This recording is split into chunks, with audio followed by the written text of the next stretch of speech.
Okay, maybe we should start. So first of all, we want really to thank Maria Koptsova, who is joining us today, and introduce her. She's a PhD student at Synthetic Lab, and I always have a problem with pronunciation. Okay, maybe we should start. I think it's repeating. Innsbruck University, I just never can pronounce. Innsbruck University, yeah. Innsbruck University, and she also head of development in ITMO University in St. Petersburg, and also she's an artist and curator in digital scene. And so we were very lucky to have her. I'll just remind that the brief of our workshop was to work with mycelium and its physical experiments and inspiration from morphological kind of variation that is created by mycelium in the air, and which kind of nature-inspired kind of strategy we can create to approach more like urban scale and digital fabrication. So basically we have 3 teams that we are very thankful who went with us through the whole workshop and for their work and experimentation that we did together. So it will be just really nice to see your work today. And maybe Natalie, do you want to say? Yeah, I want to say also that we will be joined by Alex Kalachov, who has finished his studies at Studio X in Dia-Dessau. And then he was a founder of ALTU community, where he was researching nature-based simulations, and he was doing multiple workshops all over the world. And now he is an associate in Yuan Studio. And yeah, so he will join us, I think, soon. And yeah, so I'm very thankful to the external experts that are joining us today, because I think it is good. We were discussing, mushrooms. Okay, so here is Alex.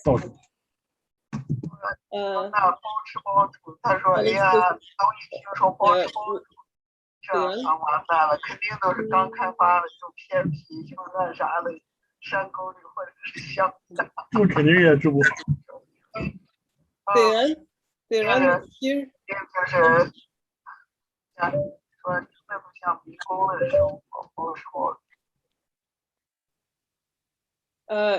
I didn't get it actually. What Piran was trying to say. Okay, so here is Alex. He joined us as well. Alex, I introduced you already. Sorry.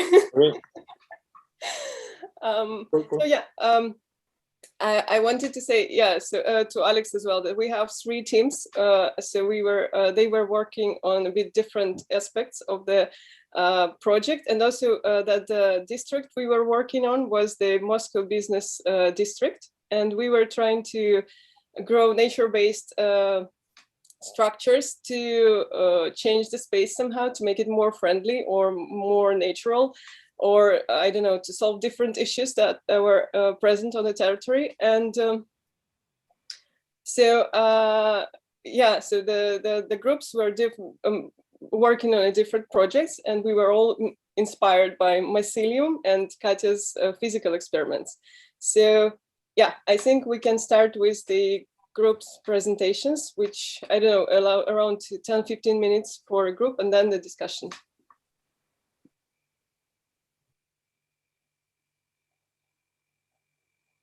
It would just great if you introduce yourself, like all team members, and the kind of just to start. Like, do we have the group that wants to start? Or we should. Do you want like Jacqueline, Sabam, Piran? Can we please be the second? We are having some technical issues right now. Sorry. Okay, I don't know. Maybe Olga, your group for us. Yes, for sure. Yes, can you please? Yes. In the meanwhile, maybe I can. Thank you so much. In the meanwhile, maybe I can present our group. I am Olga, And okay, and our group is composed from four people: me, Feras, Xinsheng, and Ian. So thank you for the opportunity to work on this amazing topic. And now we're going to show you some highlights of our discussions and very intense research and designing days. Our project is called Mycelium Waterfront, and we would like to propose the world's first mycelium urban regeneration strategy in a certain way. Can you go next? We started from an exhibition found at the exhibition of Broken Nature in Triennale di Milano in 2019, and we were inspired by their research on the Moscow River analysis, and they proposed a story of 200 years from the 19th, and then they try to imagine how there could be the relationship with the river in the next 100 years. So it was very inspiring.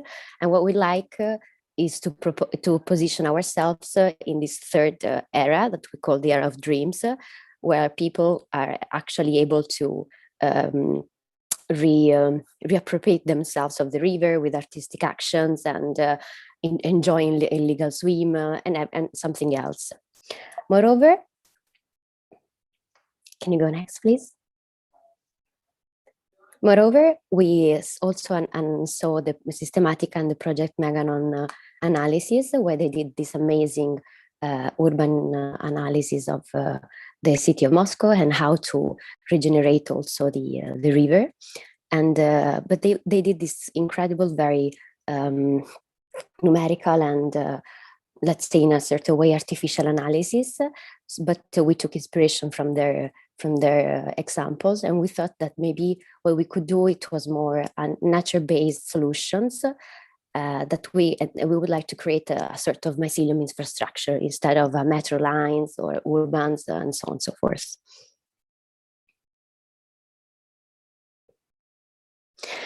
For this reason, we thought that maybe you can go to the next one as well. We would like to propose a sort of seedings along the river of these mycelium infrastructures, and then they can grow and start invading the city and also regenerate the waterfront. And after the waterfront, our idea is also to go and create new infrastructure also at the level of the buildings in themselves. And now I can leave the floor to my next colleague. Thank you. Yes, thank you, Olga. So with this in mind, we're dreaming of a vision that the river could be a spawning point for the nature-based solution. And what we're envisioning is those mycelium roots to begin at the waterfront, and it begins to transform the water edge condition. We wanted to make it more presence of nature. We want it to be more welcoming, more pedestrian friendly, and as it grows into the city, and it does this sort of invasion of the entire city. And I think currently, based on some of the street views that we looked at, the waterfront could be improved a little bit, and we're starting off by these points, the spawning points that grows into the structure. And there's significance also in the color selection. There's the colors have a significant cultural references significance in the Moscow region, which we will get into more in detail in the next slides. And then ultimately, maybe at the final stages of this growth, once the mycelium has been spawned from the river that goes into the waterfront and creates those pedestrian walkways, it begins to almost attach itself to this to the skyline and the buildings that exist already to transform it, to create additional functions that can be juxtaposed with uh, the, the final structure, the natural structure that settles on the facade itself. And this sort of idea that the mycelium can grow from the river was inspired by bioremediation interventions that we see in different places. And if we, for example, focus on designing some sort of structure that sits on the river that can support the growth of the mycelium, which can grow onto the existing bridge on the river, that begins to grow into the city gradually over long periods of time. And we just wanted to show how that might look like. We looked into grasshopper scripts that begins to show us how the paths that the mycelium roots might take, and we begin to almost channel them in the areas that we want to see them grow in. And and with this slide, I will hand it over to Xing Shang to talk about the cultural connections that we're proposing here. Yeah, thanks for Clara's great presentation. So I'm starting with the cultural connection with the Moscow city. Since our major design approach will rooted in the very diversified of the culture and history of the Moscow city. So, you know, during my previous trip to the Moscow, we are really amazed by the very spectacular and beautiful cathedral in Moscow, St. Basil Cathedral, and how, you know, how the wonderful color and the very nice geometry it has. And also it has very nice interior decoration colored by very beautiful flowering and plants image. So we are really amazed by those cathedral and very diversified and rich culture of the local city. So next slide, please. So we dig into a little bit more research on those church design and its relationship with the Russian culture. So essentially speaking, all the geometry, for example, those dome-shaped geometry has the reference to the Christianity religion. So they have the symbolic meaning referring to the crisis and the 12 and his followers, and also the shape of the dome start from the helmet shaped dome in 11th century, and gradually evolve its shape into more like a spherical shape. So in this way, we would see how different culture, including the Christian culture, Christian religion, Islamic religion, and even Buddhism religion have the very diverse impact on the Moscow culture. So we really hope that our urban design space could have this inner connection between the Moscow rich culture and historical reference. Next slide, please. Yeah, so essentially speaking, the use of very colorful design and also those very interesting space have the reference to the idea of the new Jerusalem. So it's called the new heaven and new earth.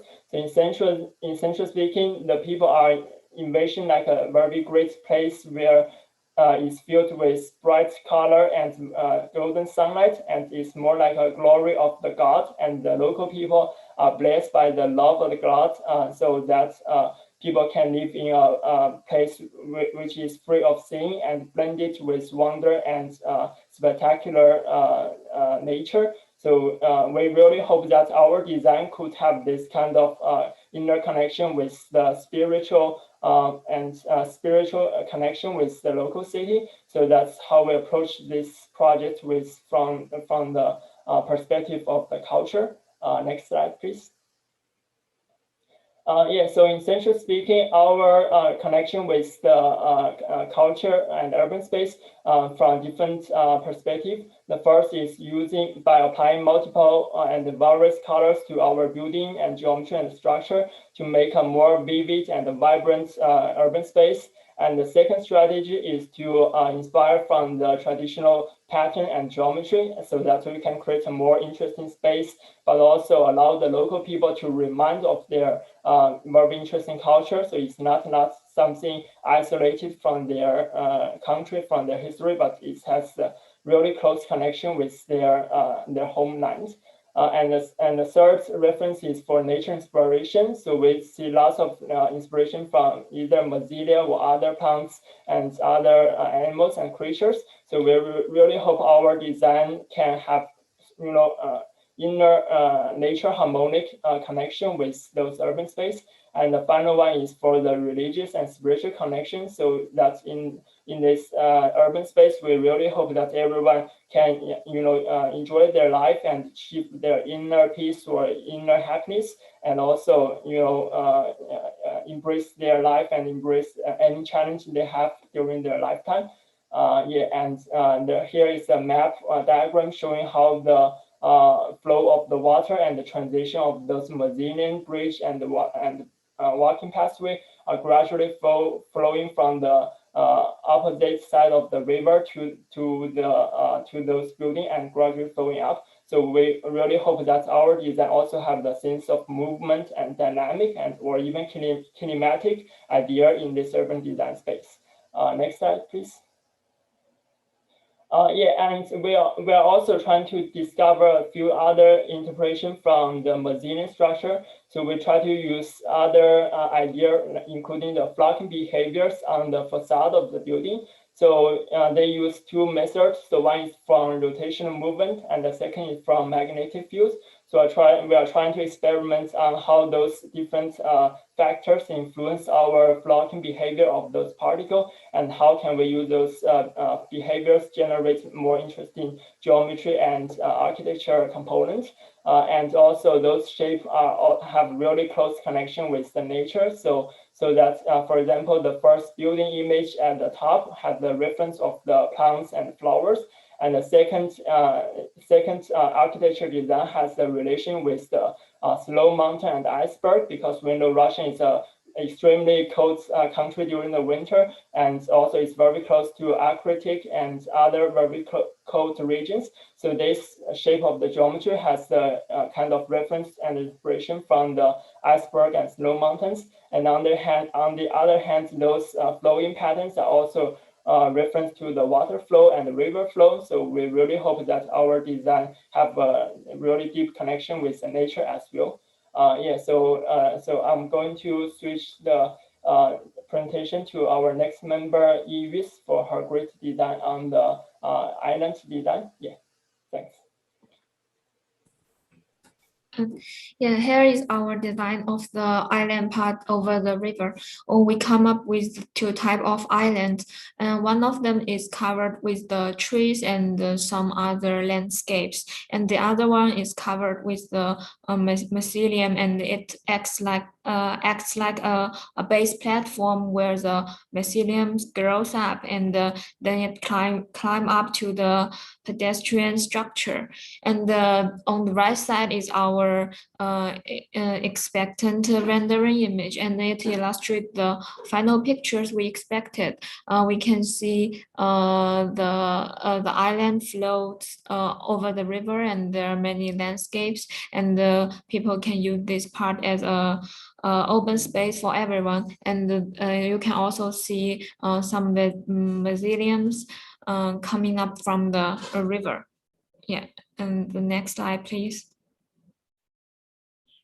Yeah, and that's all for our today's presentation, and thanks everyone for listening, and we welcome you to join us to become a part of the urban revolution with the mycelium, and thanks for our team's effort. Yeah, that's all. Thank you.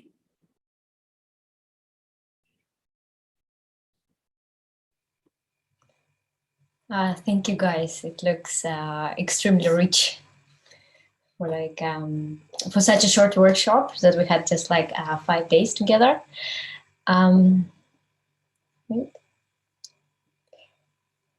Wait just a second.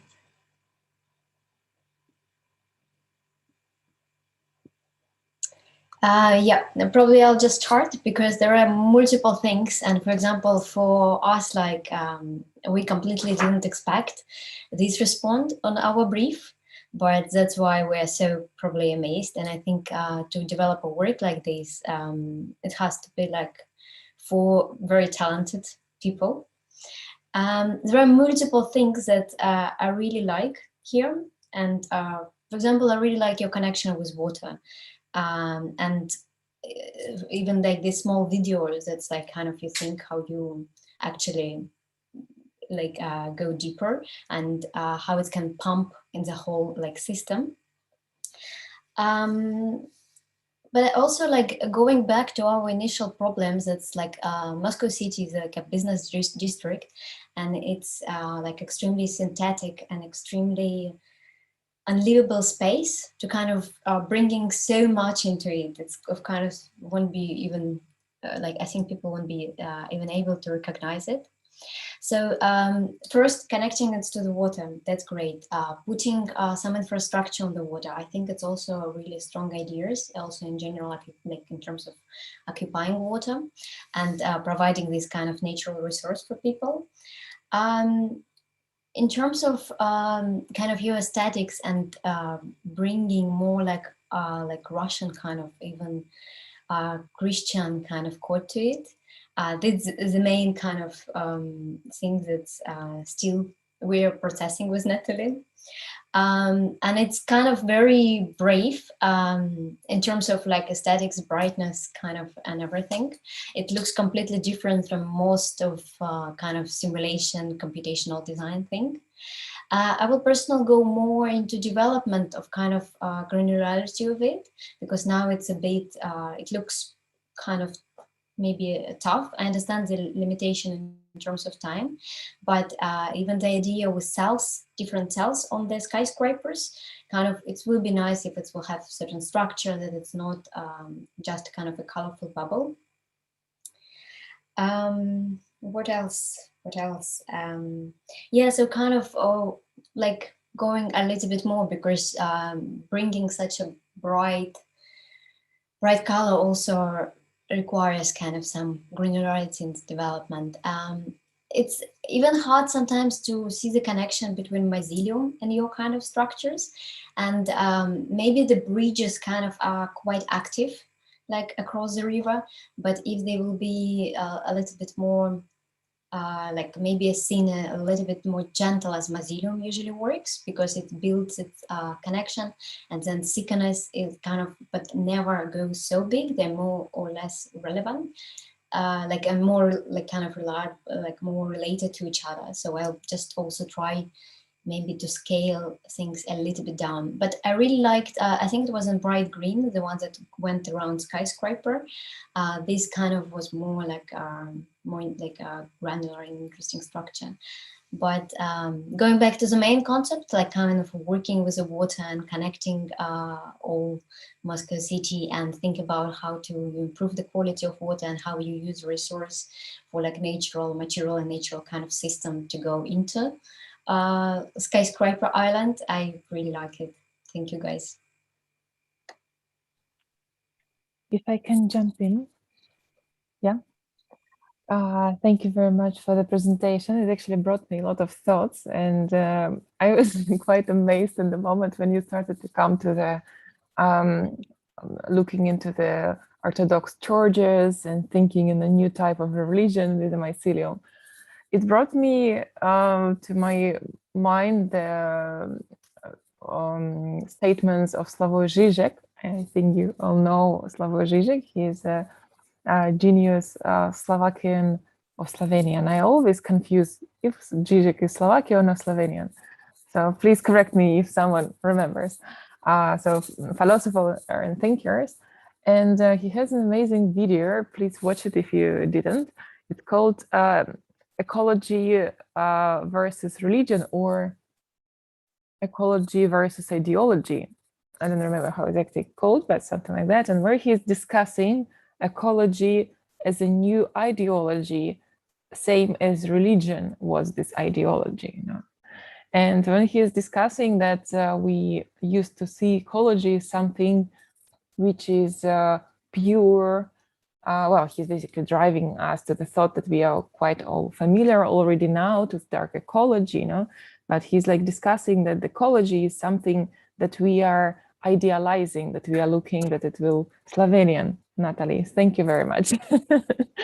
So, kind of we used to see the nature as something pure, untouched, and we always used to have an idea of coming back to the nature, bringing back the natural system. But actually what is here stating that the nature and ecology, like basically the ecology is just the way how to close our eyes to the problem, to the real scale problem. And the nature is not exactly that pure and romantic as we used to perceive that, but the nature is basically including all the synthetic systems, all the artificial systems, all the human system itself within, and it's not anymore the image of the nature that we used to have as in romanticism, but more disturbed by the human activity, disturbed by the thousands of catastrophes, this kind of creature, and the ecology, which is trying just to close the eyes to the reality, that we are facing now, is the ideology, same as it was the religion. I don't know where this comment brings us. It's a recommendation to watch this video and maybe think a bit more. How do you take this approach? What is it for you? This kind of mycelium patterns in the city, your proposal in the city, what it brings there and open up this discussion a bit wider and think, how do you actually create this symbiosis in between the current infrastructure that we have in the city, a new type of infrastructure that you are creating. And this type of infrastructure, which is made of mycelium, is same artificial. It's not anymore the natural pattern, is a pattern which is, well, maybe, okay, we call it at the Synthetic Landscape Lab, we call it synthetic. You could choose your own words and find the way how you describe that. But basically, I think that's very important to face this approach in a way that we are not turning our design back to nature, but we are learning and bringing and finding some synergy with the natural system and taking also the inspiration as the design thought for our future experimentation. Another actually Russian reference that I could give you, maybe less known, there has been some speculation in the end of 80s, beginning of 90s by the genius person called Sergei Kuryokhin. And he was talking about the mushrooms and myceliums, stating that Lenin has been a mushroom. And I just throw it here, check it out, and it's just another reference to the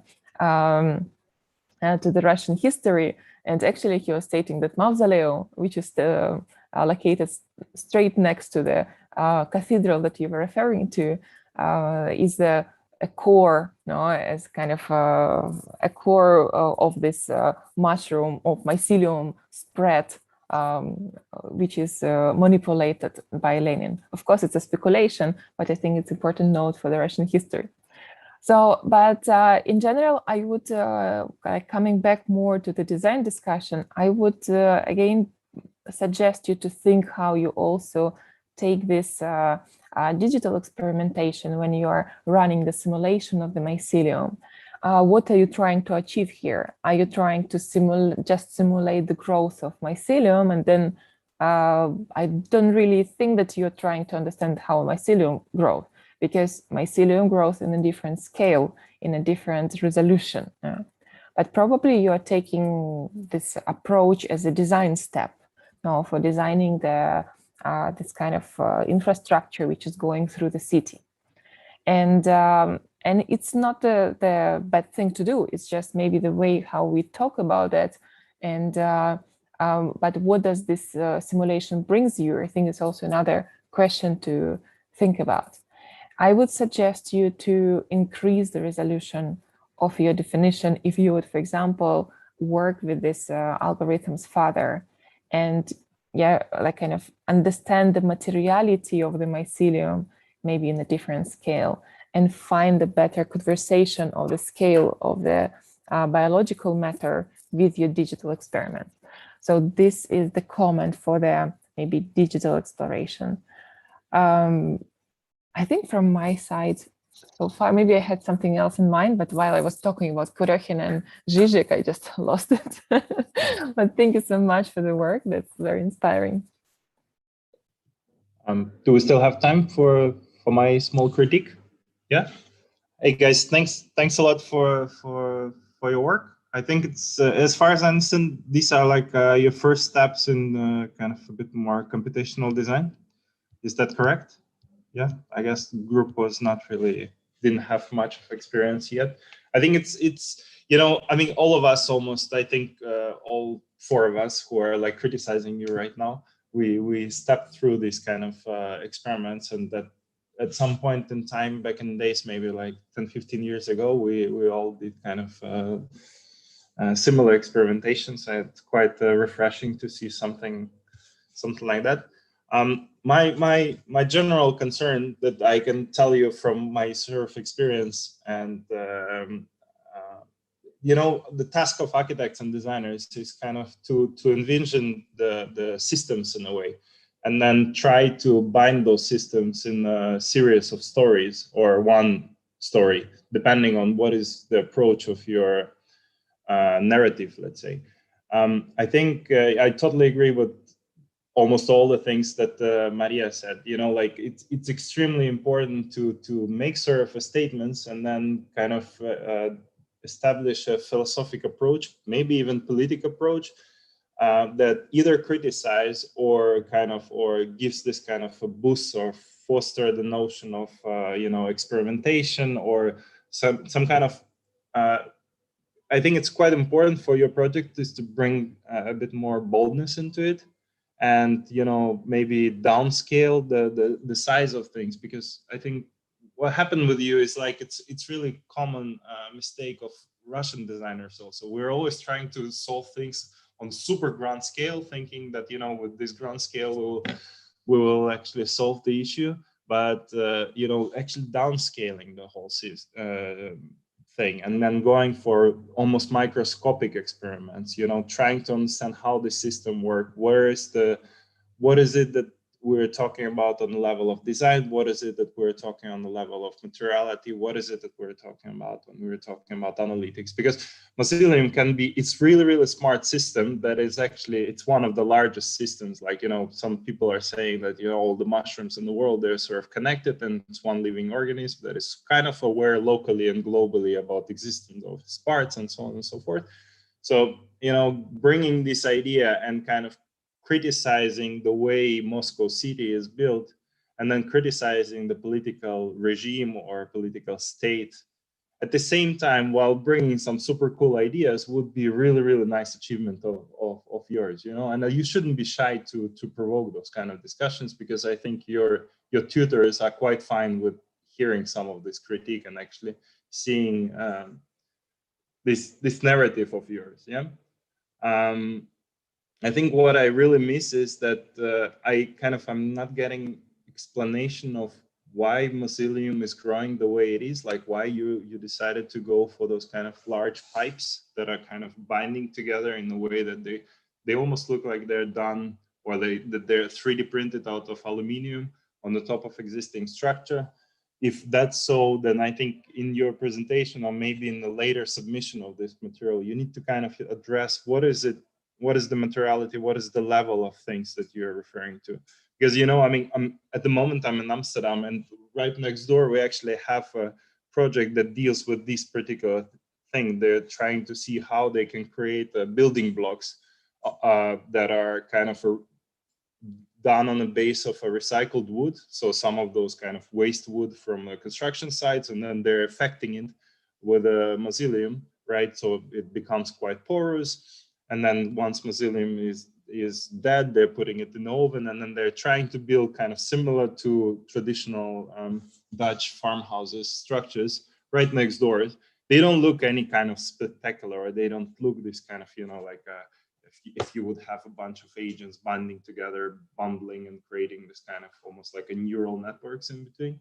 But I think that approach could be also brought into your discussion, you know, and you could say, well, you know what, we're actually starting thinking about how the public space will look like, how some of those islands will be constructed. What is the let's say, a bigger message than just a form finding? What is the system that I was talking in the very beginning? So really big suggestion, once you start any project, and especially if your team, try to think about architecture as if it's almost a script for a movie, or, you know, it's almost like a comic book or something like this. There should be start, there should be action, there should be, I don't know, Thor hitting everyone with the lightning, and then there should be something really interesting, or some kind of something that someone would learn from your thing. Don't try to fit it into this kind of thing that, you know, we learn how agents work, we learn how Grasshopper works, we learn how to model some things, and we learn how to populate things with this kind of stuff. Because that's not, of course, it is really interesting for you to learn, but I think for anyone else who will be seeing results of your project, the system or this narrative that you're trying to create is a lot more interesting than those small dots that are spinning all around. Yeah. Yeah, and really just be bold. And I don't know if you will have some time to work on this a bit further, but I would really spend like at least a couple of weeks writing a sort of like a statement or thesis, or I don't know how you would call it, you know, kind of describing all those different levels of a design that you want to talk about. And don't be shy. Yeah. Thank you. Great, thank you so much. Yeah, thanks for all the comments. I think they're really valuable. Yeah, me too. I'm not sure that the students will spend more time on developing those ideas, but I really hope that this workshop somehow influenced their future thoughts about the architecture. And in general, we were trying to discuss the future of space, or how we can envision the space in a slightly different way. So this was a pretty crazy week of mushrooms in our lives, which was really great. I think this team, it has like 4 leaders inside. That's why we are actually having like 4 different projects, or at least 3 different projects inside one project. And maybe that's why we have this picture of being a bit underdeveloped, because I guess that they were like the team was trying to show all the things that they were developing and discussing at the same time, and trying to solve the whole district. Also, I think that there were thoughts about the materiality of things, and there were also thoughts about how they are going to use robots to build the structures. And at the beginning, the structures, they were not that huge, giant bridges, but then they appeared so at the end. But in any case, I love the end of the the presentation, become part of the urban evolution. I like this. Thank you so much, guys. So yeah, to sum up, in general, there was a lack of time, and you were trying to work all together in the team from all over the world. So I guess that is a really nice thoughts and I don't know, slides on the urban revolution and rethinking of the space with the tall and glass facades, which we are usually live in. So I think this is really interesting to see the difference. Thank you. Thank you very much for all the comments. And yes, I think we will inside try to push further with all of your inputs, let's say. yeah, we will definitely, we will be preparing a video on an artboard as far as I understand for digital futures. So we will be very happy if you can explain us and you can help us so that on the artboard, the workshop will look as you want this to be. Okay. Yeah, thank you guys, and thank you for all the comments. I think it's really nice for guys to have this amazing feedback. Okay, let's maybe go to the next team. We can present now. Okay. And I'll share my screen.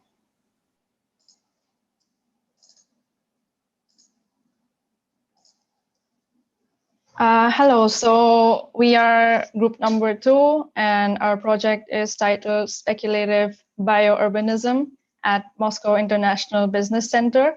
In my team, we have me, Saba, we have Jacqueline, Shengbin, and Peiran. So as we're all aware, the Moscow International Business Center is a concrete jungle, and currently it's devoid of greenery and like walkable public spaces. And the central area, which now holds a shopping center, was actually proposed to be a park. And while because of this decision, there may be economic benefits for Moscow, but it does really deprive the people, the visitors in that area, of a lush green public space. And even the other areas which have pathways and walkways are all hardscaped. So now there's no opportunity to even start any new landscaping or vegetation. So the issues on site that we are tackling with is that there's a lack of green cover in that area. And the only bits are over here where there's a little bit of grass cover, and the lack of pedestrian walkability of high quality walkable spaces, pedestrian areas, and also the lack of a public gathering space where people can come together, can hang out, meet people, and host activities. This area currently is the one I was mentioning earlier, which is completely hardscaped. There is open spaces, but there's no greenery in that area. Now, Jacqueline will explain the concept. Yeah, the concept for our idea was to transform this concrete jungle to gathering space where people can actually walk and feel comfortable of, have some greenery indeed. And that's why Mycelium enters on stage, and we want this structure to be like another skin for this concrete jungle, so we can have this eco layer structure that it's also living. We want this mycelium to be able to grow and to be alive while we are within. And the idea is to make these guidelines that help mycelium to grow, but let also the mycelium to grow itself. So that's where we use computational design. So the script is able to simulate how mycelium grows and can reproduce some patterns. But what we were talking about is that the mycelium is not like a structural material itself. So we need like this structural material that can help mycelium, but thinking about using as the main object the biomaterial. So we can use, we can make this sustainable material and park to be alive. Can you go to the next, please? Yes.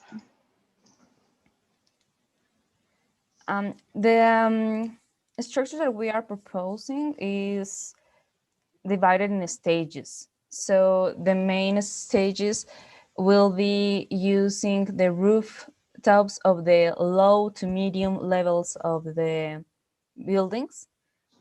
So we can go to green to red. That will be like this spiral going on through the around the buildings and being like an envelope for all the district. So these will be the stages in the order we are going to go to low to high, and this structure will be growing around them. Finally, we can have like a totally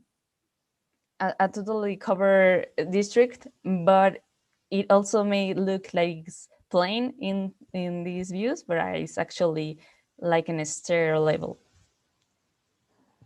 Yes, I just want to add that as you were saying, we're kind of like just speculating what if at all it was possible for mycelium to harden and then stay out in the exterior environment and survive there using some kind of chemical add-on layer, etc. Then in that case, how can mycelium as a biomaterial be able to transform urban spaces? In a 3D view, these are like the main ideas of the stage. So the idea is, like fungi works, is to spread itself, so we can just put like a little piece of it and then let it grow.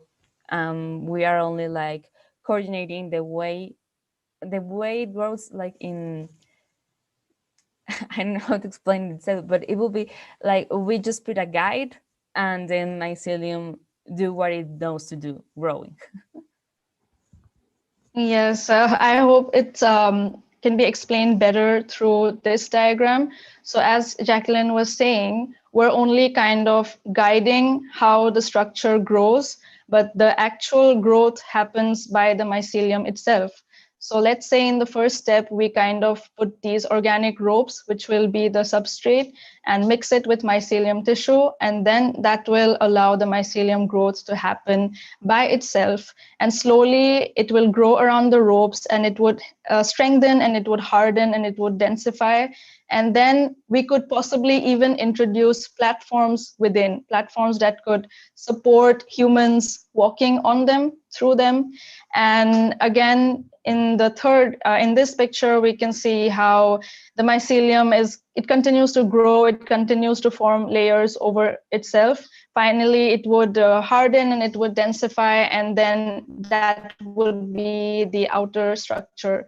And in fact, the mycelium filaments could also even grow over the platforms. They could also even cover these platforms, and it would just continue expanding in stages, as we have like shown here. So in that diagram, I had only zoomed into this part sort of, and then it can come on and it can continue growing, and the growth process can go on forever, or it can also be stopped at a particular stage. And that is, again, would depend on how the visitors and the people in the area want it to be. And eventually it could even transform the roof of the shopping center into a green space. There could be like gardens, etc., underneath the mycelium structure. So it ends up being interconnected. We have Peran now, who would further comment on it. Yeah. Hey, can you listen clearly? Hi, everybody. Can you hear me? Yes, all good. Yes, we can hear you loud and clear. So the mycelium structure,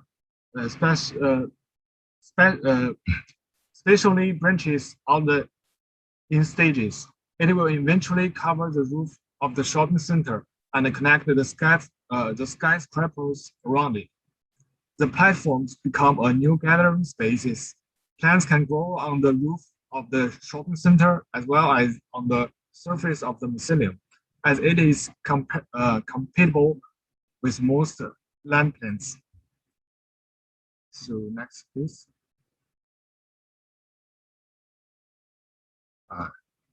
Yeah, so it is how the whole structure looks like basically. In the bright day, this mycelium structure can absorb the solar energy, and at the meantime, the structure provides people a shader to take a rest. Next.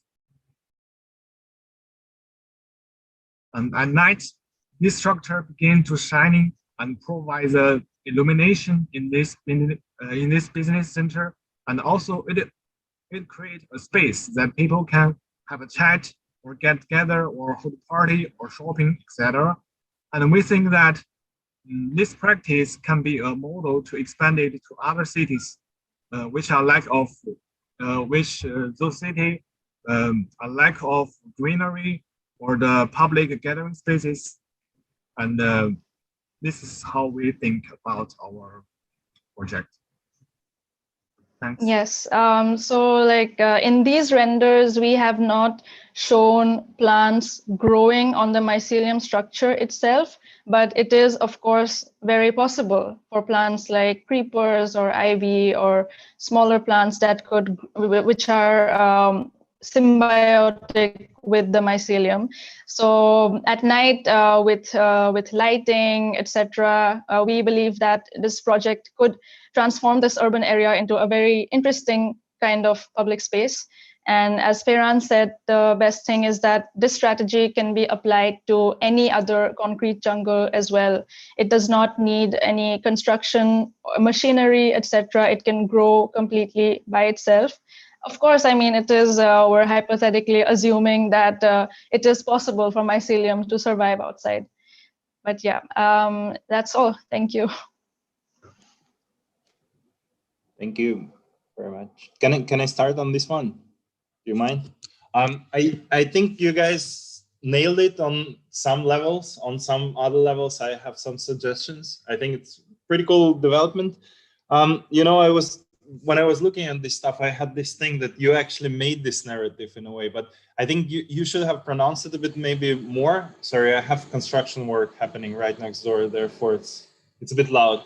But what I'm trying to say is that, you know, right now, quite some architects and designers, they're actually switching profession at some point, and they're going for creating those worlds for Marvel, whatever, animation stuff, or for Lucasfilms and things like this. I think your project is doing this. And I think you should, you know, in the beginning of your presentation, you should say something like, you know, let's imagine that there is there is this macro mycelium that is growing and feeding on the concrete jungles.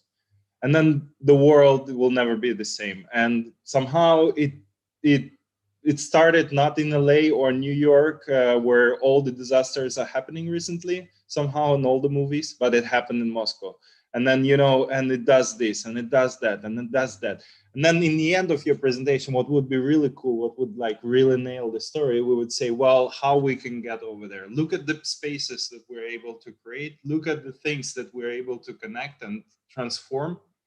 And then how we can achieve that, how we can make this thing to be over there. Does it have to be organic? Does it have to be synthetic, what Maria was talking about? Does it have to be robotic, or does it have to something to do with artificial intelligence? Maybe Tesla will go crazy and start doing those kind of things. Maybe Elon Musk will decide that he got too much mushrooms, and, you know, he comes to Moscow and he starts doing these kind of things, right? So like, once again, like I think, you know, once you go with this kind of projects, since you're a student, so I don't know if some of you are, but I mean, for duration of the workshops, you're all students. I think it's a perfect time to just like create incredible stories and just go into craziness, solid story making craziness somehow, right? Another really big thing, since you're going to present this thing to architects, most probably, or let's say most of the architects will be criticizing this thing. It's extremely important that you have a sense of scale. And I think if you want to be really smart, and it's kind of a tendency of nowadays, for the scale of these things, to use not the buildings that are around over there, but to use people. So there should be a couple of images that actually show how people are in relationship to those structures. Make it in Photoshop, make hand sketch, make however you want this stuff. But, you know, we are really trying to transform the world towards like a better place. Somehow we're talking about circularity. I think your project is kind of triggering this idea of circularity. What if we will let nature to take over and then kind of change the way we're still using our our built environment, and we're trying to create this machine still as a kind of echo of industrial age. I think you really need to bring people a bit more in front in your presentation. So I would really spend maybe another couple of hours and actually show some of those public spaces and bring a notion of a person over there. You know, like even if it's really poetic, even if it's one person stand over there in the dusk, or I don't know, something like super crazy, but there should be this hero kind of thing that will be a part of your story that I was telling you from the very beginning. Overall, I think it's quite cool. I think you learned a lot. It seems like yeah, graphically it's extremely pleasing. Some images are like super wow. Yeah, so congrats. I will zip it right here. So I really love the comments of Alex,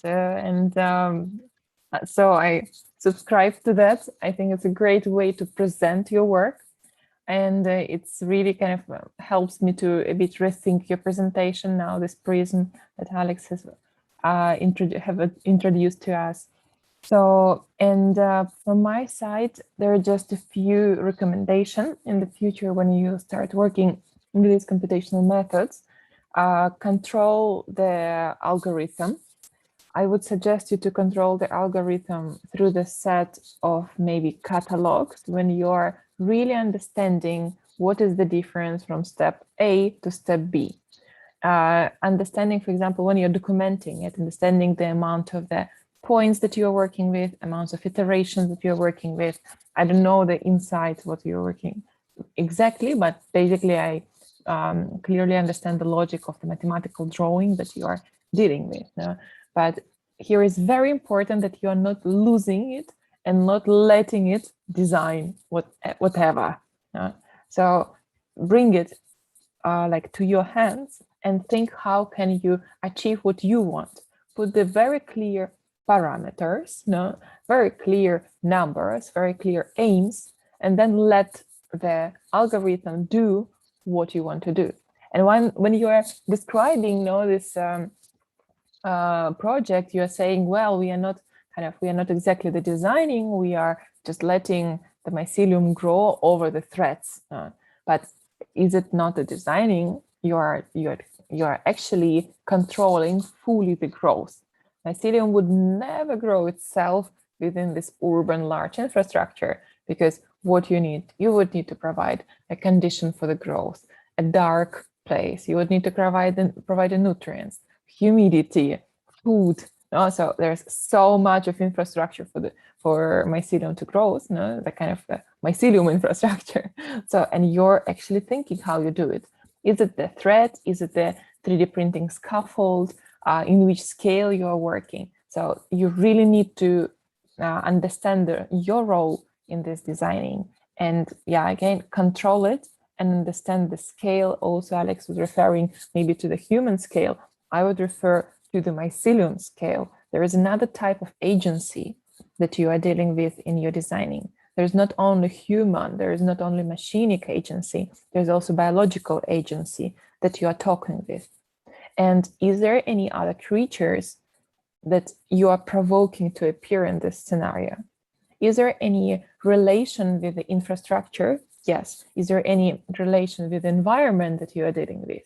Does this infrastructure affect the flock of birds which are passing through, increase the amount of insects or swarms which are present in this earth? No? What is the relation with the pollution in the city? What is the relation with the oxygen exchange in the city?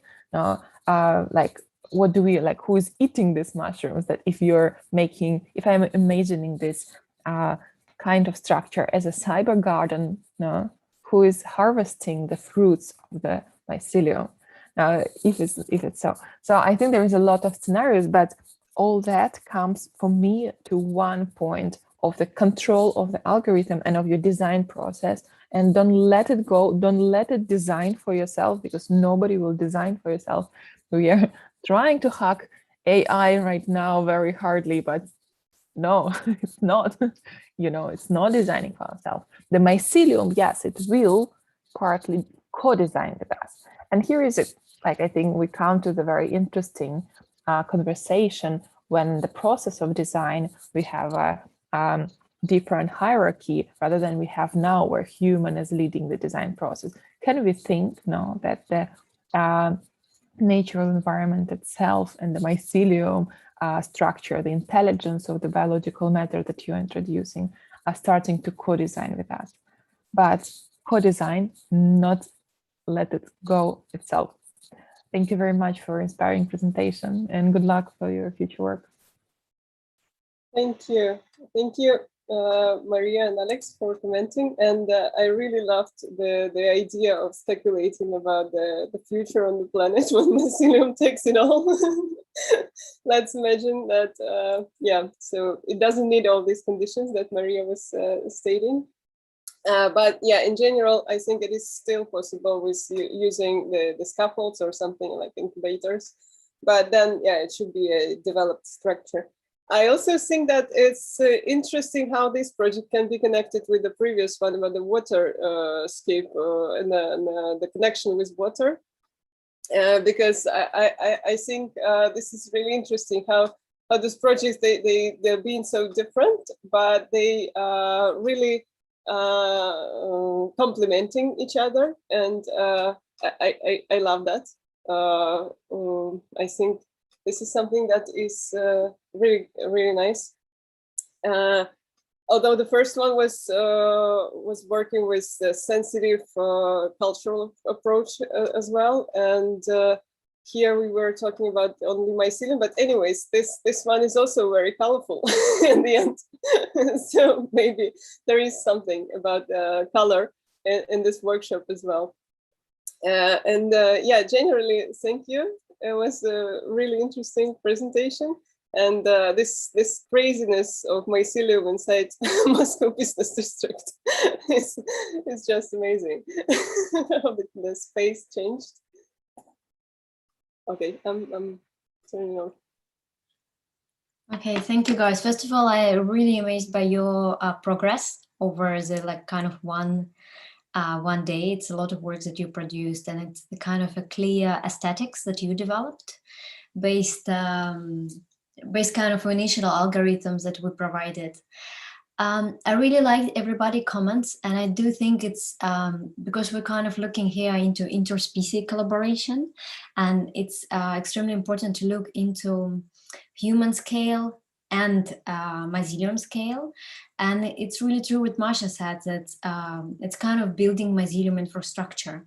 If you want to co-design, in one case you provide the all possibilities for mycelium. In another case, it starts to co-design with you and like create its own structures.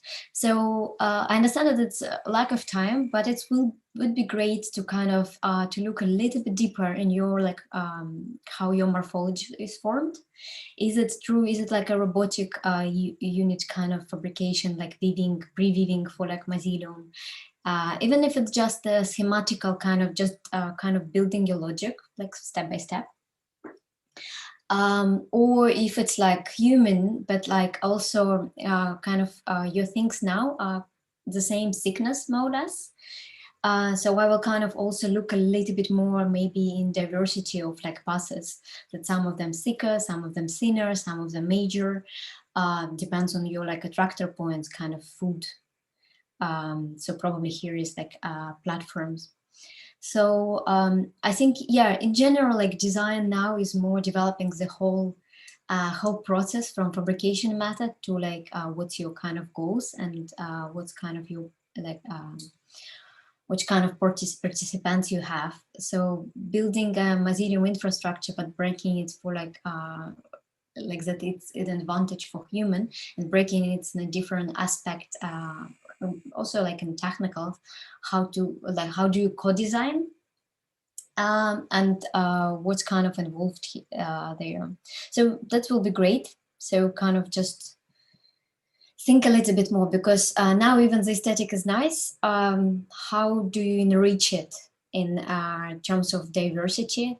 different thicknesses and scale, explaining mycelium and human scale, and also the whole like infrastructure. Do you actually provide water? Like, do you want to kind of speculate a little bit more? Even you can go in this scale, but do you provide water for mycelium growth? Or for example, any like heating system? Because with mycelium, it's always a problem. How do you stop the organism? So even if you look into like if you have like any electronical systems that will kind of stop the system to grow. So I'm just kind of dropping all ideas for you, like if you want to look a little bit further, how your system, how your infrastructure functions. Okay. Thank you, guys. Should we go? Thank you so much for all your comments. Definitely, it makes us think further about the project and speculate further. And yeah, we will try to develop it like along that line and make it more meaningful. Thank you. Thank you, guys. So let's go to the last team. Nadine. Hello. Emil. Hello, we are here. Yep. So you can just go, guys.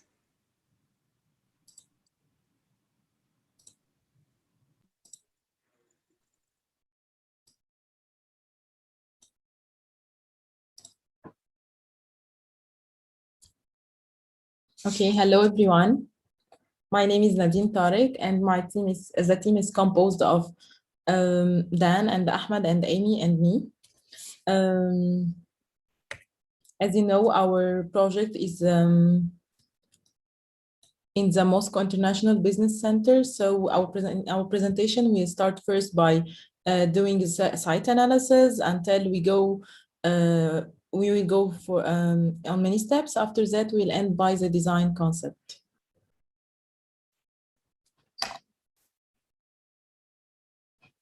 So Dan will explain this for you. Yes, the first part is site analysis. As we say, Moscow is now planning remote balanced urban development, and it is a capital of Russia, and and there are some common problems in big cities at the same time. Moscow is situated 4 kilometers west of the Kremlin, and is nearby the Moscow River. The business center is fully functional, such as hotels, offices, apartments, shops, gyms, and so on. And there are also lots of traffic partners to keep in touch with each other in the road. But it brings the problem of noise pollution and air pollution. Go on. Yeah, and so our site analysis for the intersection of the highways that we researched, we found that the site that we chose, it will include 6 of highways.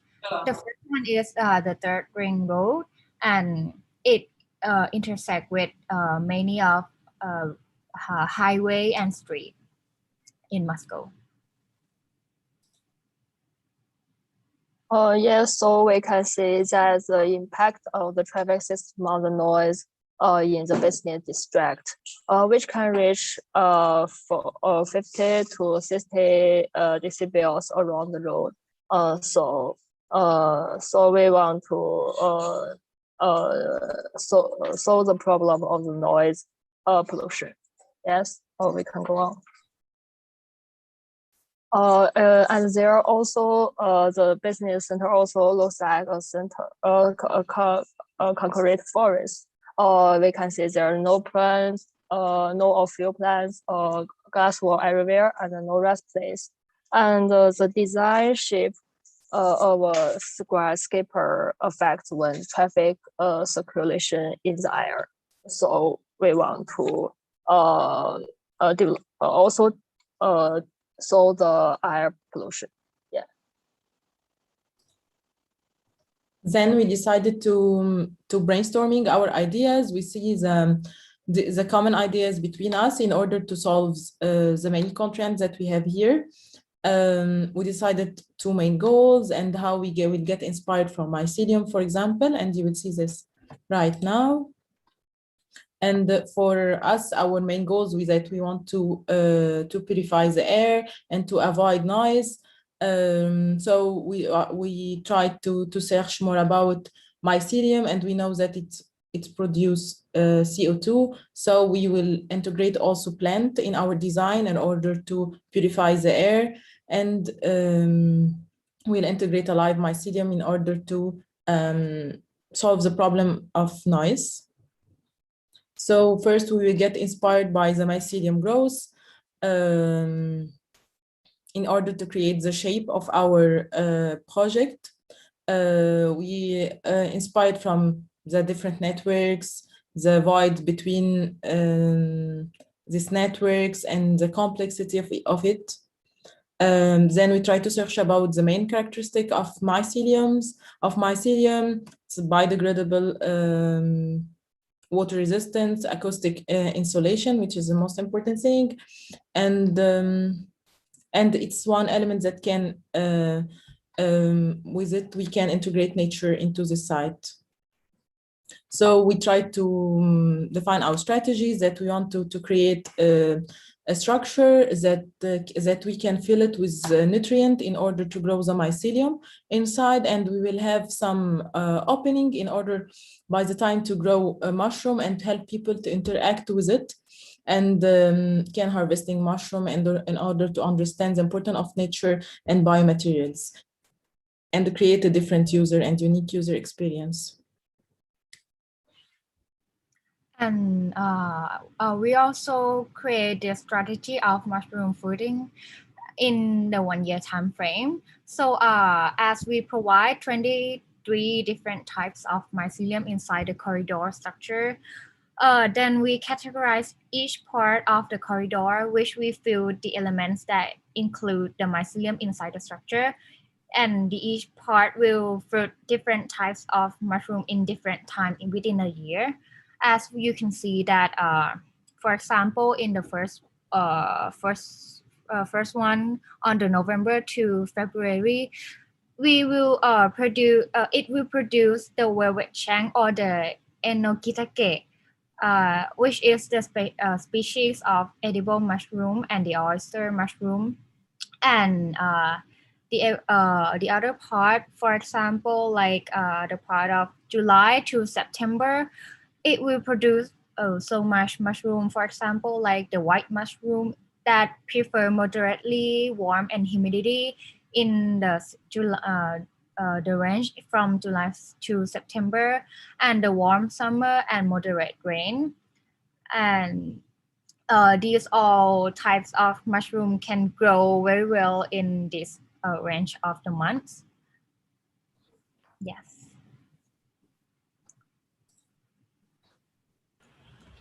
Yes. So basically, we are proposing now a green corridor that separate pollution of the intersection of highways and the tower complexes. That could be at the same time handling area for landscape or for livable mushrooms. Next one, please. Yes. Here you can see like the corridor is hanging on the air with columns that could be a pavilion column. At the same time, you can see also the corridor is planted with plants, so it can purification the air and filtering the CO2 that comes from the intersections of highways to the towers complexes. Next one, please. Here it shows a diagram that the layers of the corridor, how it could be. So the 3D printer, the project will be 3D printing as a material, structural material. On of it will be the plants that could be filtering the air. Inside it will be eatable mushrooms. and at the same time it could be a corridor for landscape and connecting to parts. Yes. And it could also this corridor ends to the waterfront, and it could be a catering area, and continue to the towers complexes. On the left photo, you can see how it could be the interior of the corridor. Yes, thank you. That's it.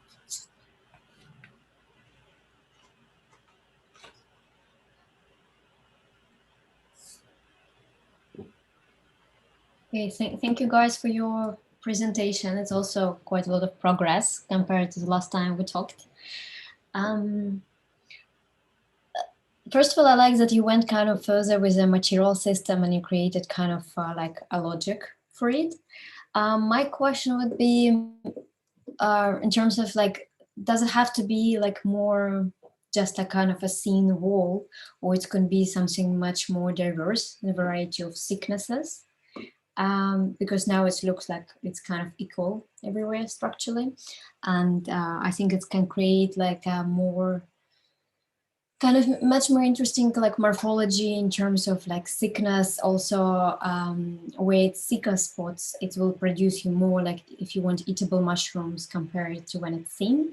So it could be still like an infrastructure of like mycelium everywhere inside your wall, but still like the point that you are expecting like for like mycelium production, that's where it could be like thicker to kind of really attract more mycelium there. Second, I got a bit confused in terms of like timeline.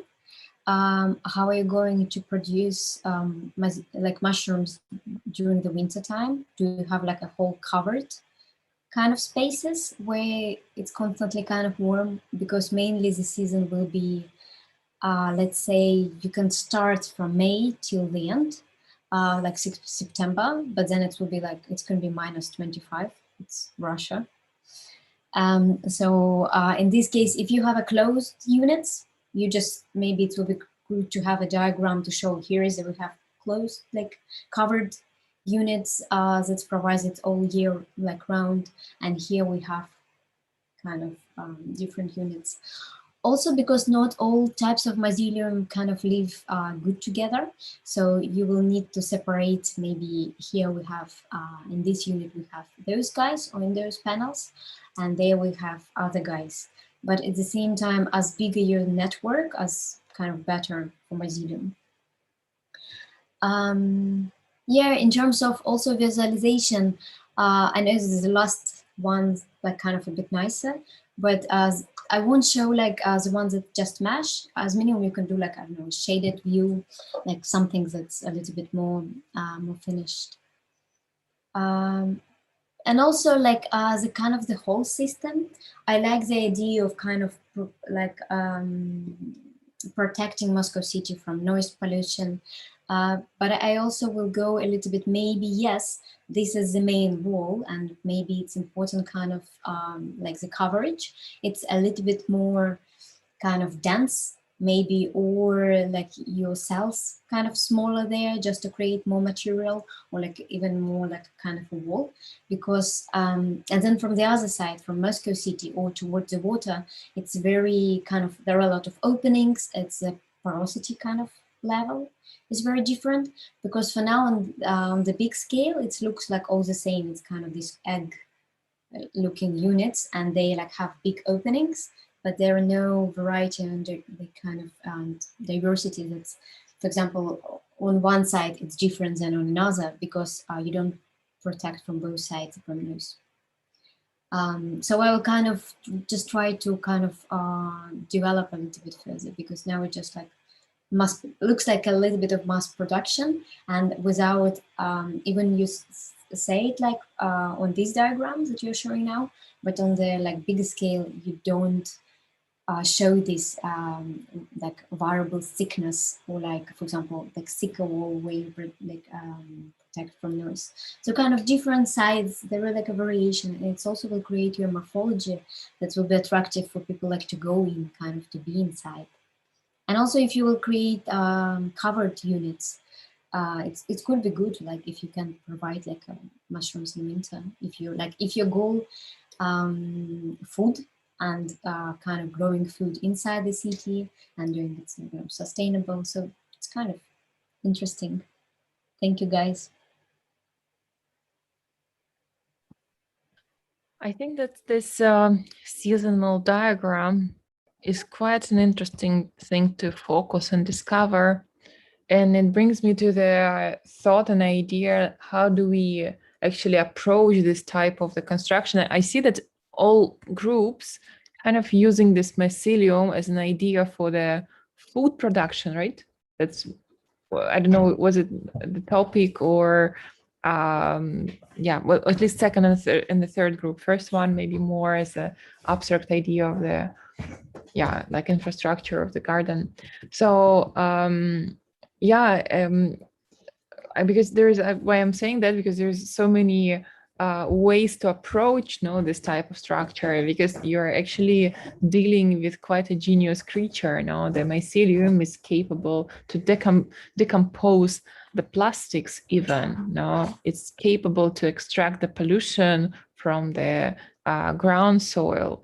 It's capable to transmit the information through the different species living within the forest, for example. Do you know that the mycelium is basically as an internet of forests, which is sending the data about the pollution, humidity, and different impulses which are present in the forest, and the trees are receiving it through the roots and kind of, well, living and creating all this infrastructure. So I was thinking that maybe that's also interesting to think about the different ways of implementing the mycelium within your projects. But I don't know what was the first narrative of the studio, so of the workshop. So maybe that was the aim.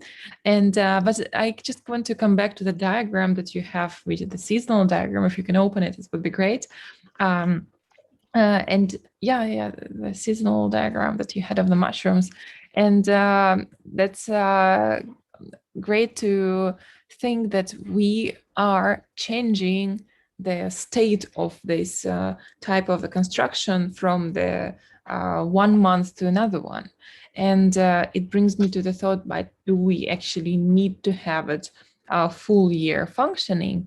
Or is it something very much temporal, which we are harvesting and then it's maybe eating itself? Now, do we need to build architecture as we used to do it forever?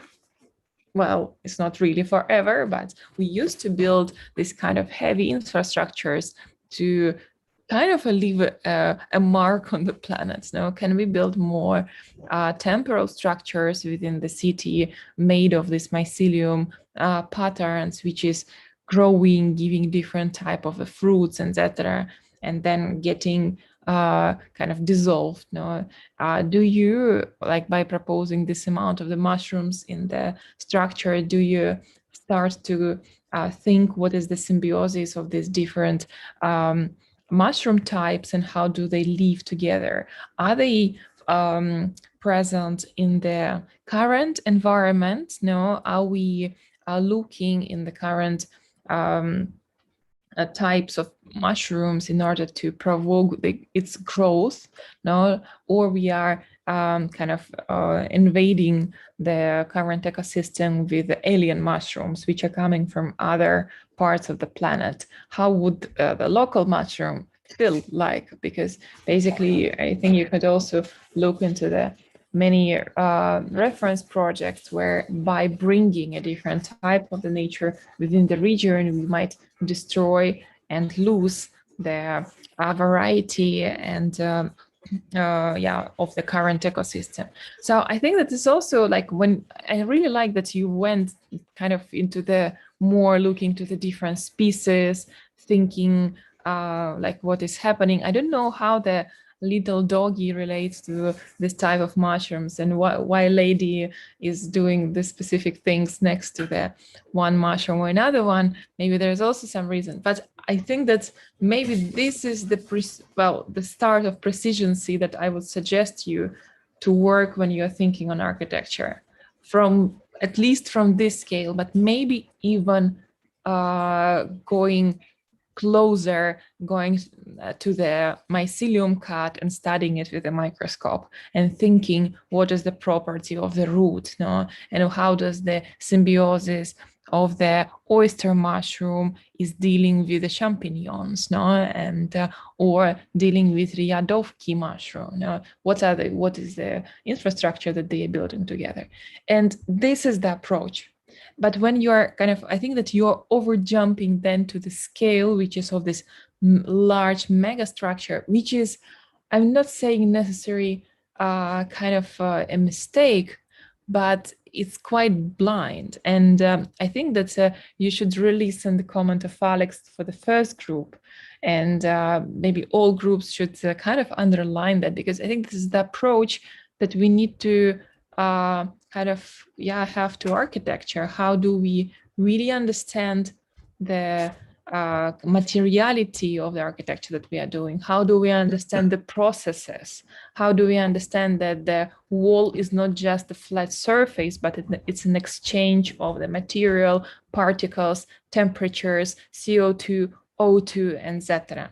And that's why we are bringing nature-based solutions and biomaterials within the design, not just because it's a funky shape. Of course, it does gesticulate and creates a certain aesthetics, and we are bringing this aesthetics and developing the aesthetics of the non-human organisms. But these aesthetics are not the aesthetics of the large bulk infrastructure. Now, and I think here it's like you need to be very elegant and working in a very tiny scale to really implement this type of logic into your architectural and design project. So that's my, really, maybe even not a suggestion, I would say it's a request, please, really think on the different scales. Think on the architecture as the living organism that you really need to take care of. And then I think this approach will help you to design. Thank you very much. Very inspiring work. Yeah, I don't know. Maria just said everything I wanted to say, so I totally agree with what you were saying. One thing, that I might add, I'm literally like last, I think 2 minutes of what you were saying is the core of any critique that I think that anyone would give you, anyone who has really big experience with the computational design. Like shape does not really matter, and material is what matters in a way. And material is expensive, and shape is kind of cheap or must be cheap. I think that's kind of the big thought that we all, I think at least our generation of people trying to kind of experiment on. So we're trying to optimize things and make things a bit smarter and so on and so forth. Like looking at the way each one of these mushrooms is built, or why is it built and how is it built, is extremely important. And the power of computational design is that why we're using it, because we as humans, we can imagine things, we can foresee the patterns and so on. We're super good in this. We're trained by like thousands of years and many generations to recognize pattern, because it's a kind of criteria of our survival, and some other things followed up and so on and so forth. But when you have computational design as an aid to your normal design, you can actually generate the scenario when you run multiple tests and you evaluate the input and output, and you evaluate through a series of kind of manipulations. Sometimes they're simple, sometimes they're a lot more complex, sometimes they're really related with each other. You're able to generate something similar to what nature did with life on Earth, right? So it had this kind of goal for life to survive. It really didn't give a shit about which life will survive. It just cared about the life to survive somehow. And then, you know, it went through these kind of multiple iterations. And I think that's what, I mean, it's a bit of a difficult switch normally for any student to take, but, you know, start thinking about computational design as a method to explore and to permutate somehow, to kind of create different kind of survival of the fittest, perhaps even multi-level survival of the fittest, and then see what kind of outputs you can get. What if I will try to maybe remove myself as this kind of God creator from the story for a while, and then I will use what I learned in order to generate design. And this design, you know, your design is transforming to something that is a bit more, yeah, I think it's a bit more complex. It has a lot less of this kind of selfishness in it, and it's kind of the authorship becomes something that is a lot more integrated into a product itself or into the design piece. So therefore, you know, I don't know, maybe I'm drifting into this kind of my own philosophic thought, but you know, once you start building the logic within your scripts, or within those kind of within your computational model, that is quite similar to actually how mushrooms behave. You will start seeing that there are so many wonderful experiments that you can find out. Like I remember a couple of times, I think it was actually a workshop in Minsk at some point that we did with the guys that are teaching you right now, that, you know, we run something similar with the agent-based system, and we just let it drift over there for like all night, and then we were just looking at what this thing does, and it did like completely thing that we didn't really expect it to do, but it was quite interesting to just see how this thing evolves and what it does and so on and so forth. And I think, you know, it's extremely important that you're just trying to look into all these different aspects and all these different varieties of shapes and forms, and maybe don't stick to one of them. I mean, I really think this image is one of the strongest ones of what you have, but you need to be able to see what is the potential of this image, because yeah, I mean, none two mushrooms are exactly the same, even though they share kind of similar properties. We say that they belong to the same species, but in fact, each one of them, while sharing exactly the same root, they're absolutely different elements. So are people, let's say, so are our buildings, and so on and so forth. And maybe that's this kind of really big question that we say, you know, right now we have a level of technology, and when we say, you know, a building in Moscow can be exactly the same building in New York and the same building in Amsterdam, because you use exactly the same material, which is kind of stupid because nature never does it, right? No, there are no two how you call it, two grasses or two trees that are the same, and so on. Anyway, I think I went too much into my own head. I think, yeah.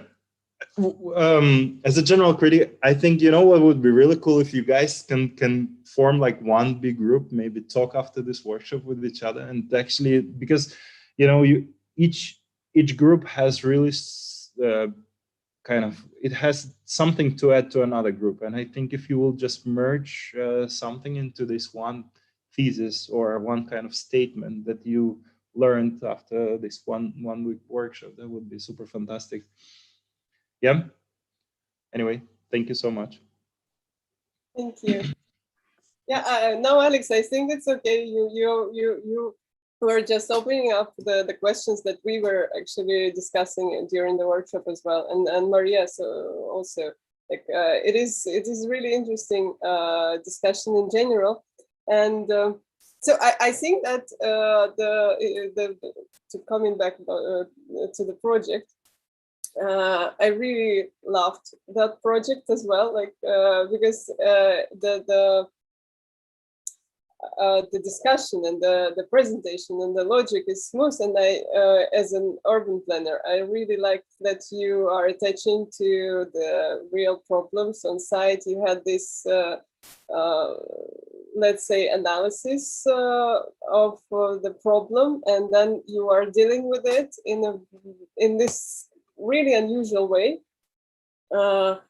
trying to the shared spaces and the transition and the pedestrian ways, and also work with all this pollution and trying to make the area again more friendly. And also this is another really different project, and also you can connect to the waterfront, and then you also complement the previous project. So yeah, I like how those all three projects, they can work together, doing something really interesting, as Alex suggested. Yeah, so I would say about the food production, no, we were not expecting that at all. And the teams, and even not the team members, they could choose what they want to work with, because the world of nature and the mycelium in particular is huge. And as Maria was saying, there are so many different approaches and ways how you can work with it and inspire from it. So we just let it go. And we were also trying to get inspired from the students, from the people, from their thoughts. And I think in this case, I'm really amazed by the projects and how my head started to process all these things, and to think and to produce new ideas and new ways of thinking. So thank you so much for that, because I think this is why these workshops, they exist generally, because it's not that we are teaching you and you are learning. No, we are also learning, and this is why we actually like that and love that. I think that so what we were trying actually to show is that you can take natural logic and try to understand how it works, take to decompose the algorithm, and then to think how you can use that in architecture, taking the similar approaches or similar tasks that can be that were solved in nature in a really simple way. So I guess that was the only thing that not the only, of course, but the main thing that we were trying to understand and to use in the project. Maybe we were not that good in explaining. That's why the algorithms and the shapes, they just in some cases went crazy. But anyways, I think the projects were fantastic for this short period of time, and diverse teams. So yeah, I think to play with this living organism and to get inspired from it, and to create new ways of thinking about the space we live in. So that was really important. So yeah, I hope that as for the experts, of course we will let you free, and thank you so much for your time.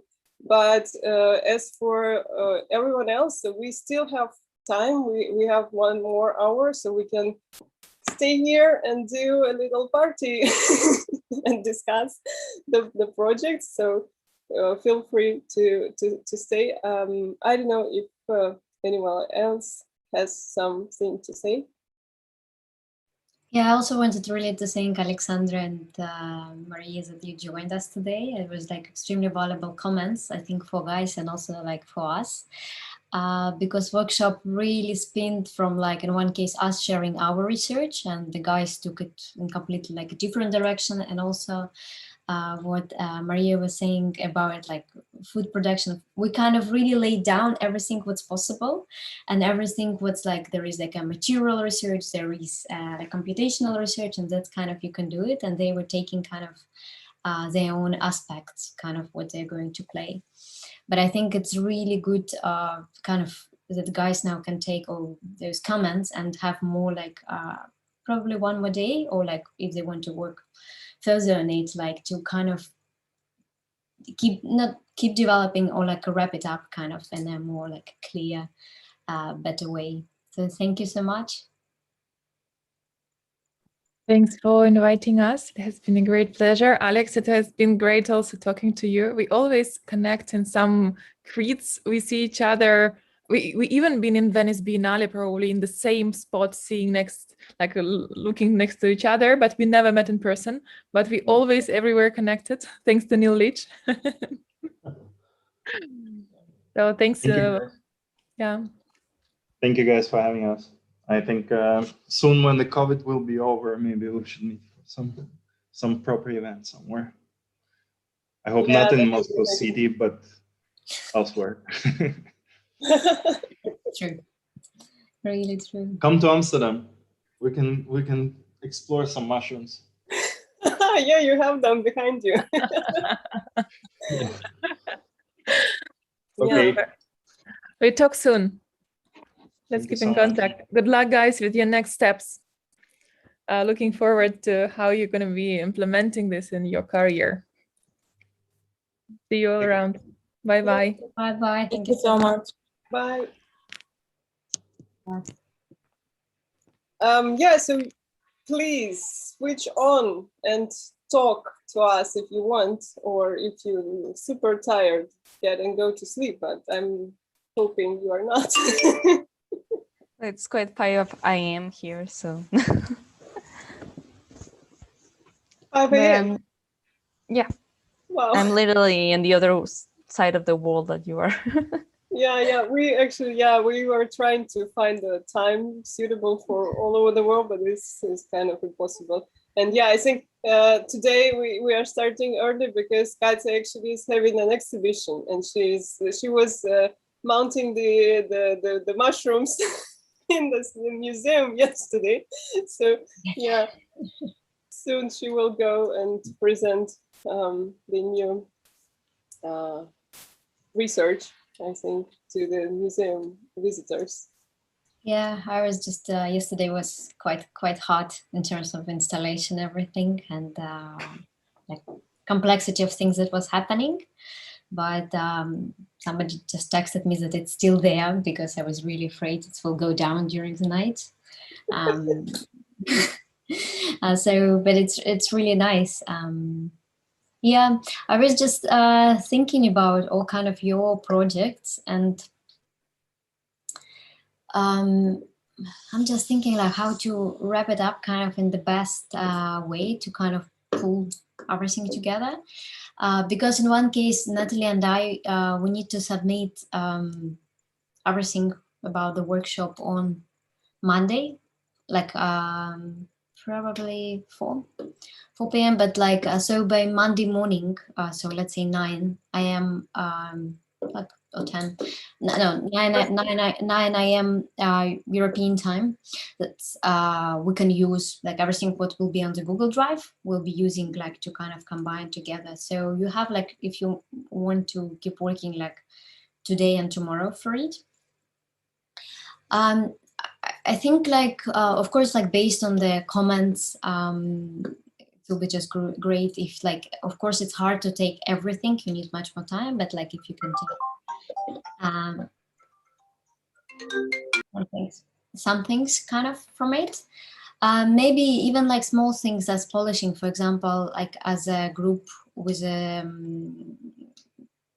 timeline for like mushrooms, because you need to specify what I said, like it's like how is it growing over winter, like you just can't write it just like because every mushroom has its own temperature, and you just can't say that they grow in November, they never like do.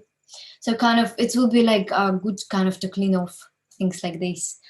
And also what Maria was saying, that why, like maybe like, because the diagram is great, but maybe you need to have like a little bit more like scientific approach, and you don't need like a lady or a dog like inside of it, because it doesn't, like, just to keep a little bit more like what's related.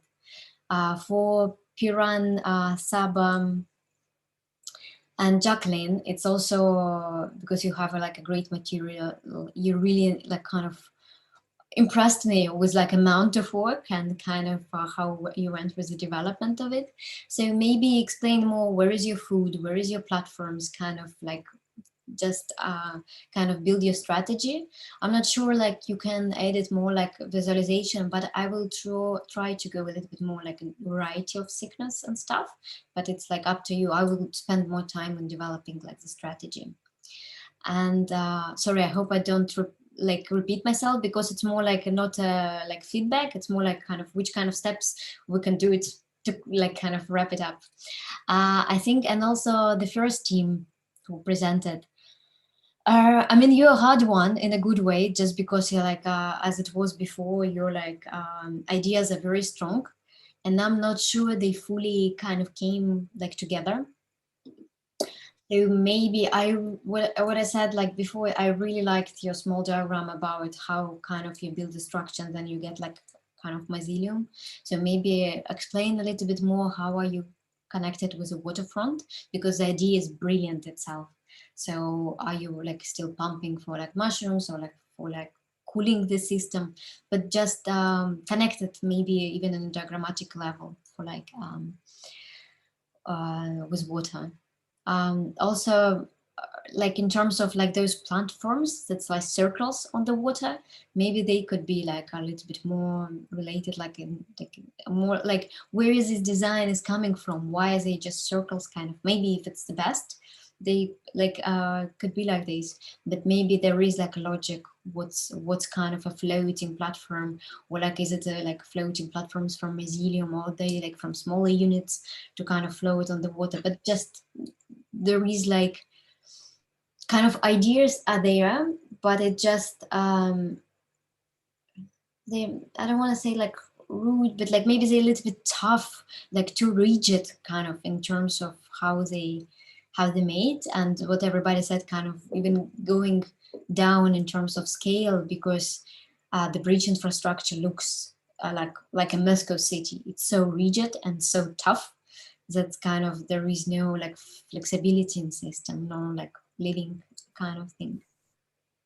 And yeah, and also like working in terms of like aesthetics, because for example we had I will drop it in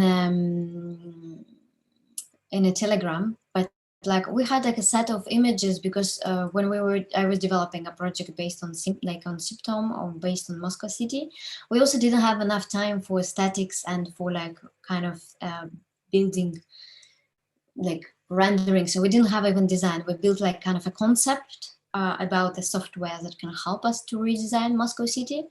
But we created a set of visuals that were like renderings, was more like pixel related, like Ancillary Automata inside of it.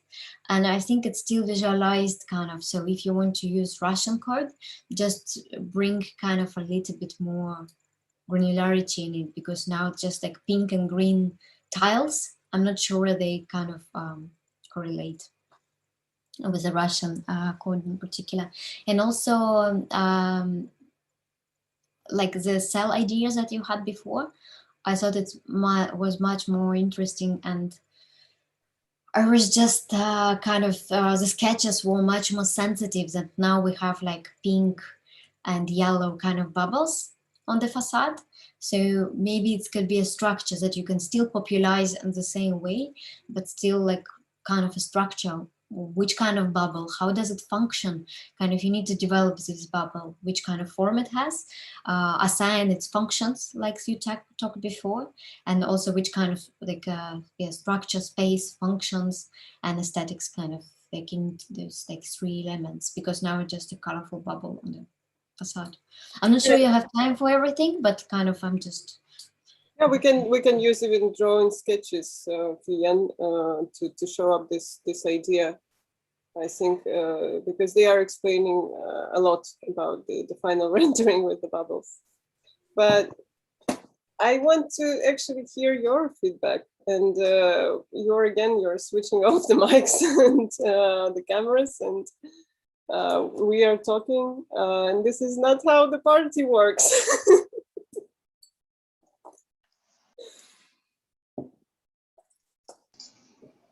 I would say, given the short time, I think we learned a lot. And even Culebra, as the script itself, can like I think it would help us achieve some really cool projects. And I don't know, like in the future, whichever direction we go, I know I would definitely be using the script to experiment on other projects as well, because it's very interesting and there's a lot of possibilities in it. And regarding like taking the feedbacks of the crit, we can definitely, for our project, we can definitely like by Monday bring about like some close-up images which are explaining the scale better. We can put in human figures and show how the scale is. That is one thing we can do. And Maria was talking about like creating a sort of catalog. I'm not like I didn't quite clearly understand what she meant by that. Does it mean that we should have parts and show the parts separately and then show how these parts connect to each other? Did she mean like a catalog of parts, or did she mean like a catalog of different iterations, different ways the mycelium can grow? So I'm not like quite clear about that. What do you think she meant with respect to the project? Yeah. Go. I don't know. How I'll approach it, like what I think she meant. It depends on which, like, to define your final outcome, you need to have like certain like experiments or even set of morphologies. For example, there are two ways of taking it. One is different like connections. So kind of that's kind of spaces we create, and this is like spaces 1, 2, 3. Or if we take it more as a whole, you probably, because you tested different things and with different like food or with different like speed, you will slightly have for different outcomes. So to create a catalog of it, it will explain better your decisions as a final design, kind of what it's like, kind of step by step. Right, because we kind of just went at it like at one go. There wasn't really much room for experimenting. No, but like also, I think you tried. You were showing that like this works or this like this doesn't, but because they saw it like for the first time, we saw like even more like of your process, but then you just show it like, okay, this is one step. It's already aggregated on this corner. This is like second step, and actually, by the way, I really like the graphic and the diagram itself, but kind of to explain maybe even without Moscow City, like your tractors, platforms, like kind of food and morphological like, variations, kind of, and catalog it like just combine it together. Okay, we'll try to do that and then hand it over to you by Monday. Great, thank you so much. Thank you.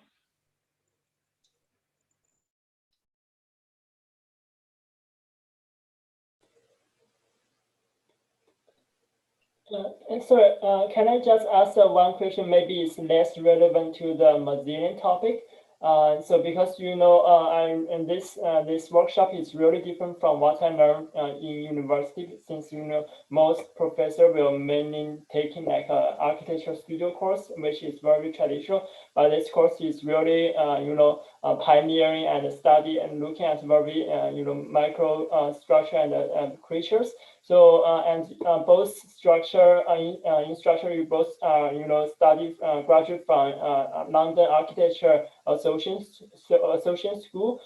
So I'm one since most of our classmates are still studying and maybe have planned to apply for graduate school. So I was wondering, how was your learning experience at London AA, and also what kind of stuff or how was London AA influence your professional career? Yeah, so maybe this one is less relevant. Yeah, of course. I think it's a really interesting question, because sometimes I feel like we were, bitten by a bug there. So, a person are coming from the AA. But generally, I would say that as for me, I was actually going forward to landscape urbanism program only. It's not that I was going to the AA because I learned about the LU works and I was like amazed by that.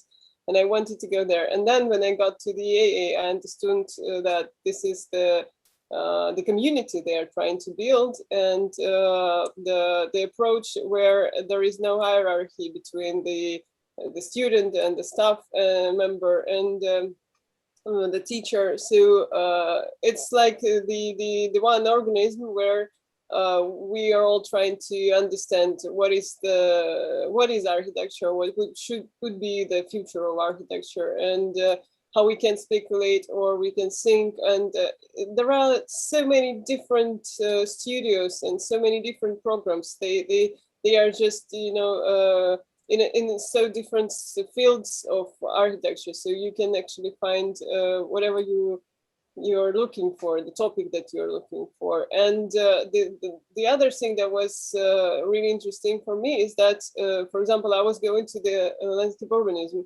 And so I was going to a specific program of specific masters. And actually, they just had their approach, and I was going there to understand their approach. And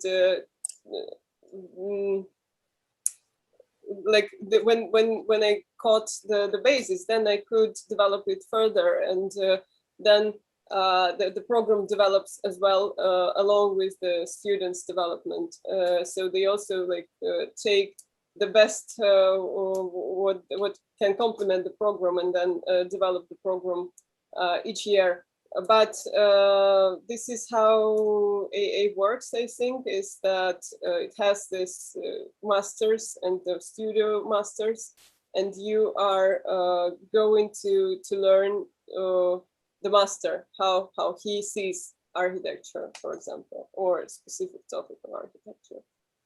So yeah, so I really love this approach of a community, of people sharing the same obsession, let's say, of architecture, where you can discuss the projects, and you can just stop any person in the corridor and start discussing the project with him, and that would be really normal and absolutely normal, because this is why this building exists, to discuss architecture.